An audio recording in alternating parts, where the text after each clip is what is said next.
అధిక మాసం special offer, less expense more savings. Mukunda జ్యువెలరీలో గ్రాండ్ డీల్. రేట్లు అంటే ఇట్లాగే కొంచెం పెంచడం తగ్గించడం ఉంది, కానీ మేడం ఇప్పుడు గవర్నమెంట్ విషయానికి వస్తే అప్పటి మీద కొంచెం బెటర్ అనిపిస్తుంది. ఈ రోడ్ల విషయానికి వచ్చినా మనకి బాగుపడ్డా. కాకపోతే ఏంటంటే ఈ కొంచెం ఈ కూరగాయల రేట్లు అవి కొంచెం చూసుకుంటే మిడిల్ క్లాస్ వాళ్ళకి మంచిగానే అనిపిస్తుంది అంటే. బాగానే చేస్తుంది. దాని ఎంతవరకు చేయాలో అంతవరకు బాగా చేస్తుంది. దాని ఏం తప్ప ఇదేం లేదు. కంపారిటివ్గా బాగాను. అంటే అప్పుడు కూడా అంటే విద్యా వైద్యం విషయానికి వస్తే అప్పుడు కూడా గవర్నమెంట్ స్కూల్స్ ని బాగు చేసిన ఇది ఉంది కదండి. అవునమ్మా, ఇది బాగానే చేస్తుంది. విద్యారంగం అప్పుడు బాగానే ఉంది, ఇది ఇంకా బాగానే ఉంది. అంటే అప్పుడు అవకతవకలు కొన్ని ఉన్నాయి, పేపర్ కరెక్షన్స్ అయ్యి. ఇప్పుడు మళ్ళీ మొన్న కూడా చూశారు కదా, బాగానే చేశారు అవన్నీ. అంతేకాకుండా ఇప్పుడు ఉన్న దాంట్లో రేట్లు పెరిగిపోయినాయండి విపరీతంగా. ఆయిల్ రేట్ పెరిగిపోయింది, పెట్రోల్ రేట్ పెరిగిపోయింది, గ్యాస్ రేట్ పెరిగిపోయింది. ప్రతిదీ అంటే గవర్నమెంట్ చేసేది ఏముంది, అక్కడ నుంచి పైన సెంట్రల్ గవర్నమెంట్ నుంచి వచ్చేది అన్ని మనకి. మెయిన్ ఏంటి, అక్కడ యుద్ధం వల్ల దీనివల్ల మిగతా అన్ని పెరుగుతాయి. ఒక్క ఆయిల్ రేట్ పెరిగితే మొత్తం అన్ని పెరుగుతూ వస్తాయి. ఇక అది అంటే సెంట్రల్ గవర్నమెంట్ అనుకూలంగానే ఉంది కదా సార్. యుద్ధం మనకి వాళ్ళది కాదు కాబట్టి మోడీ గారు కదమ్మా. అంటే అక్కడ నుంచి గ్యాస్ రావాలి, అన్ని రావాలి కదా, మనకి బయట దేశం నుంచి రావడం తప్ప మన దగ్గర ఏం కాదు కదా.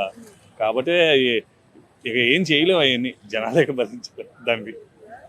మరి అంతేకాకుండా అమరావతి క్యాపిటల్ అవ్వడం మీకు ఎలా అనిపిస్తుంది సార్? మంచి విషయం అమ్మా. అంటే మనకి జాబ్ ఆపర్చునిటీస్ పెరుగుతాయి ఇక్కడ లోకల్ పీపుల్స్ కి. ఎక్కడో హైదరాబాద్, బెంగళూరు వెళ్ళే కన్నా మన వాళ్ళకి ఇక్కడ సాఫ్ట్వేర్ డెవలప్మెంట్ అవుతుంది కదా మన వాళ్ళకి. అది అంటే అది వచ్చేసరికి ఇంకా చాలా టైం పట్టింది కదా, ఒక 2-3 years ఆయన గట్టిగా కరెక్ట్గా చేయగలిగితే సగం అయినా అవుద్ది. అసలు కదపడానికి వీలు లేకుండా అయినా ఉంటది కదా. ఒక సాఫ్ట్వేర్ కూడా కదా మీరు, సాఫ్ట్వేర్ ఇంజనీర్ గా. ఇక్కడ మనకి అమరావతి రాజధాని అవ్వడం, రేపు ఐటీ కంపెనీస్ ఇక్కడికే రావడం ఎలా అనిపిస్తుంది మేడం మీకు? రేపు యువతకి రాబోయే తరాల్లో ఉద్యోగాలు కానీ భవిష్యత్తు ఎలా ఉండబోతుంది అన్నారు, మీకు ఎలా అనిపిస్తుంది అసలు? అది అయితే రాబోయేది అంటున్నారు కానీ ఇంకా రావట్లేదు. We are waiting for that. మేము యాక్చువల్లీ మా కంపెనీ ఏంటంటే ఇలాగ బీటెక్ గ్రాడ్యుయేట్స్కి ట్రైనింగ్, క్యాంపస్ రిక్రూట్మెంట్ ట్రైనింగ్ ఇస్తుంటాం. సో ఇక్కడ ఏపీలో వస్తే కనుక ఇప్పుడు ఇక్కడ ఎడ్యుకేషన్ కారిడార్ డెవలప్ అవుతుంది, అమృత, విట్ అండ్ ఎస్ఆర్ఎం ఇలాంటి యూనివర్సిటీస్. సో ఐటీ ఇంకా ఏఐ డెవలప్ చేస్తూ ఇక్కడ కొత్త కంపెనీస్ కనుక వస్తే ఇప్పుడున్న యూత్కి చాలా బెనిఫిట్ అవుతుంది. అంతేకాకుండా చంద్రబాబు నాయుడు గారు ఈ వయసులో కూడా అంటే ఏపీ ప్రజల కోసం అమరావతి కట్టాలని చెప్పేసి ఇంత కష్టపడుతూ ఆయన డెవలప్ చేయాలి, సేమ్ హైదరాబాద్, సింగపూర్ లాగా చేయాలి అని చెప్పేసి ఆయన ప్రయత్నిస్తున్నారు. ఇది అలాగే జరిగిద్ది అనుకుంటున్నారా ఆయన అనుకున్నట్లుగానే? జరుగుతుందా అంటే చెప్పలేము. అందరూ కలిసి పని చేస్తే ఖచ్చితంగా జరుగుతుంది. అట్లా ఆ విధంగా వాళ్ళు పని చేయాలి. సో మా వంతు కూడా మేము ఏదన్నా కావాలంటే సహాయం చేస్తాం. సహాయం చేస్తా అంటున్నారు మేడం. ఓకే, డెవలప్ విషయానికి అక్కడ పెడితే ఇంకొకటి మేడం, ఇక్కడ మనకు చూసుకున్నట్టయితే ఇప్పుడు రేట్లు అన్నీ పెరిగిపోయినాయి అని అంటున్నారు విపరీతంగా. అంటే తినే వస్తువుల కాడ నుంచి ఇప్పుడు పెట్రోల్ కానీ, ఇప్పుడు లేడీస్ కూడా బండి కంపల్సరీ కావాల్సినవి. మనకు కూడా ఏ జాబ్ చేసే వాళ్ళని సరే ఫ్రీ బస్సులు అంటున్నారు, కానీ దానికన్నా ఎక్కువ ప్రాధాన్యత మనం స్కూటీకి ఇస్తూనే ఉన్నాము. మరి పెట్రోల్ రేట్ పెరిగిపోయింది, అంటే ఆయిల్ రేట్ పెరిగిపోయింది, వంట చేసుకోవాలంటే ఆయిల్ రేట్లు పెరిగిపోయినాయి, కూరగాయలే తప్ప నిత్యావసర వస్తువులు అంటే రైస్తో సహా మొత్తం, గోల్డ్ ఆడవాళ్ళకి ఎంతో ఇష్టమైంది గోల్డ్ పెరిగిపోయింది, సిల్వర్ పెరిగిపోయింది. అంటే ఈ రేట్లు పెరిగిపోవడం వల్ల సామాన్యుల మీద భారం పడుతుందని అనిపిస్తుందా మేడం? తప్పకుండా అండి. ఎందుకంటే ఇప్పుడు వంట, మీరు ఎట్లా అన్నారో వంట, ఆ గ్యాస్ నుంచి ఇప్పుడు నేను కొనుక్కునే కూరగాయల వరకు, ఇది వరకు ఇదే కూరగాయలు ఒక 1-2 years బ్యాక్ ఒక 200కి అట్లా వచ్చేవేమో, ఇప్పుడు 400 పెడితే కానీ వారంకి కూరగాయలు రావట్లేదు.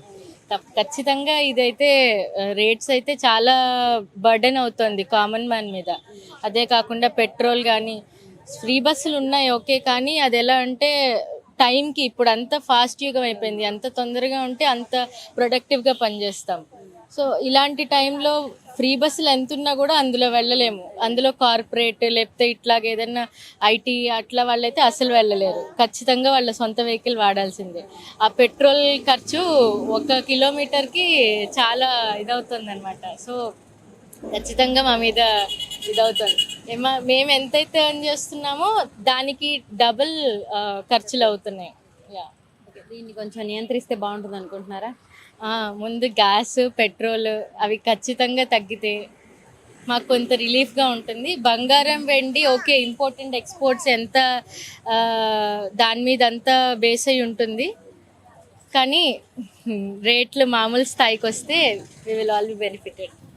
ఓకే అండి. ఇంకో విషయం అండి, పవన్ కళ్యాణ్ గారి విషయానికి వస్తే ఎలా అనిపిస్తుందండి ఆయన పనితీరు ఎలా అనిపిస్తుందండి మీకు రాజకీయాల్లో? సినిమాలా కాకుండా రాజకీయాల్లో ఎలా అనిపిస్తుంది? Just me opinion.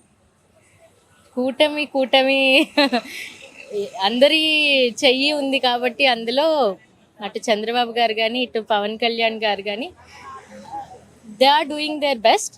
బట్ మేము ఇంకా కొంత కామన్ మ్యాన్ ఇంకా కొంత ఫ్రీగా బర్డెన్లెస్గా ఈ సొసైటీలో ఇప్పుడు ఎర్న్ చేయడానికి లీవ్ చేయడానికి వాళ్ళ వంతు ఏదన్నా కృషి చేస్తే ఇంకా బాగుంటుంది.